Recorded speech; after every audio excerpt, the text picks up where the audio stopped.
up, everybody? This is Star with Star Delta 9 coming at you from the spiritual room. Happy pre-Halloween. I wanted to give you guys a little video. People were asking me what I do on my pre-moon, full moon rituals. There's a few things that you can do. It's up to you. There's several different pre-moon rituals versus full moon rituals that I do. Some of the things that I do is I go around and I use all of my incense. I use white sage. I use white sage to remove any negativity in my home or in my environment. I use Palo Santo for increased ascension, right, and protection, and then sage for cleansing. And so I use those and I sage myself regularly, and I sage and do the white sage in my house for protection. I go outside and I stand in the grass barefoot for about 10 minutes, maybe 2-3 times a week, ground myself, imagine myself being in the grounded in Gaia, you know, in Mother Earth. And then you can use herbs. I make herbs up and I put them in little bottles like this. One that I like a lot is you can use 1 part orange, 1 part ginger, 1 part frankincense, and then you can just mix them.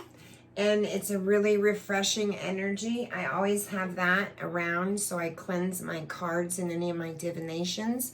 I charge all my crystals, and I put them in little bags like this because sometimes I have put them outside and it's rained, or I've put them out in the sun. You can charge the day before, the day of, or the day after. But if you put them in the sun, just know that some of your crystals, those beautiful colors that you have in them, you know, they may fade. And so I take all of my crystals and I place them in bags and I charge them under the moon. I charge all of my cards. I charge all of my singing bowls and anything that I use for any medicinal purposes, like for herbs. When I mash up herbs, I declutter all of my space out and reestablish it the way I want to. The day of the full moon, you can do any of these things you want, the day before and the day of, or the day after. That doesn't have to be done the same day of the full moon. You can do visual boards. You can write down and assess some things that you've done in your life up to that point of the full moon and ask yourself, did I accomplish my goals? Did I get close to it? What did I miss the mark on? What can I reassess and reevaluate? Rewrite yourself a new plan. You can make yourself a beautiful, healthy drinks and energy drinks that day and eat really clean. You can go and buy a really pretty bottle and fill it up with some water, some distilled water, and charge the water by the moonlight. That water is really good for watering plants, washing your face. I sometimes use it as a top dressing on my cannabis because it helps them and they love it. It's very powerful. I sometimes will write even in my journal of the things that I have accomplished up to that point. I usually keep a new moon ritual journal and a full moon ritual journal. And you can buy a new journal, you can use an old journal or a piece of paper, it doesn't really matter. Some of the things that I reassess and I look at and I've rewritten again and I want to release and let go and surrender, then I will do a ceremony and a burning ritual, and I'll write a letter and I'll release everything to the cosmos and I will burn it. And you can do any of and all this stuff that I'm saying day before, day of, or day after. Excuse me, I got a frog in my throat. There's other incenses you can use. I like to use rose and I put it on my chest, or I use Valor. I do a beautiful reading, a ritual reading, divinations with my tarot cards for that day. What else? vision board. You can do a bath. You can take lavender and sage, or you can take another one that I like to do is you can take rose petals, orange, and a little bit of peppermint and put it in the bath, and you can have a cleansing bath. It's very successful. It's very energizing. I use rose petals, orange, and a little bit of pink Himalayan salt. And it's really invigorating and it's kind of energizing, so it's inspiring to create new creative ideas.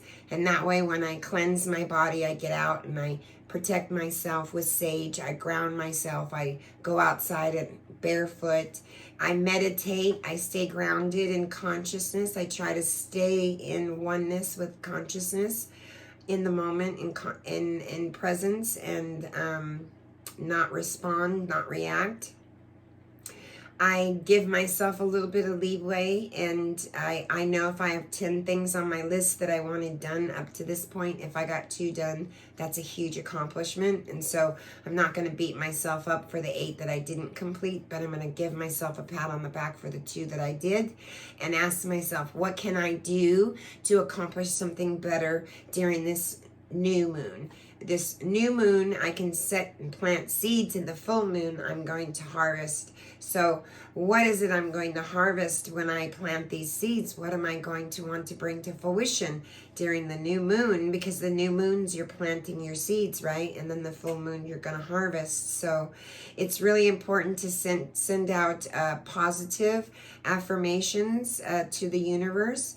Release all of the old and let it go. Surrender. What you resist persists. Where you put your focus is where energy goes. So try to remain positive. If there's been something that's come to light, release it as quickly as you possibly can.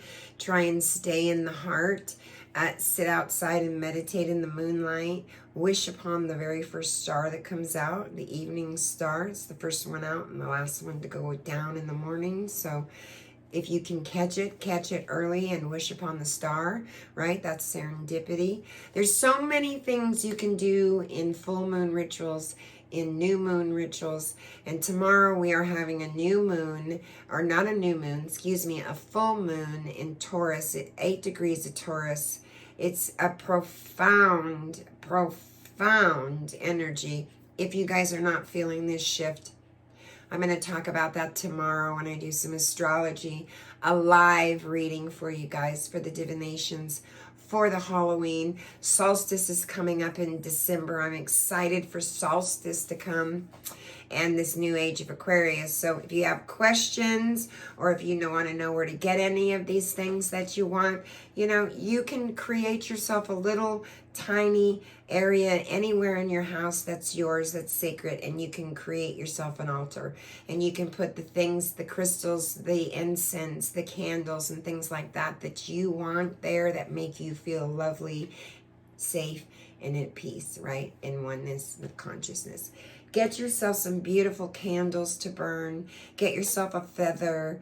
I don't know what your spirituality is. I know mine is Native American, and so I try to follow the medicine wheel and divinations, astrology, and I'm a psychic medium, and there's it's just destined. I'm a shaman and some sort of shaman healer, so I'm accepting it and owning it.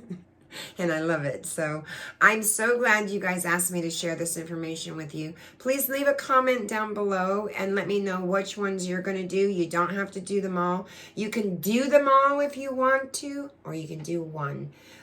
As long as your intentions are set with a pure, beautiful, conscious intention for the greater good of yourself and others, you can't go wrong. Spend a little bit of time out there and look at that moon, because we're always frightened, on Halloween. It brings up a lot of fear. And this energy, it's really quite crazy, you guys. I love you guys so much. Namaste.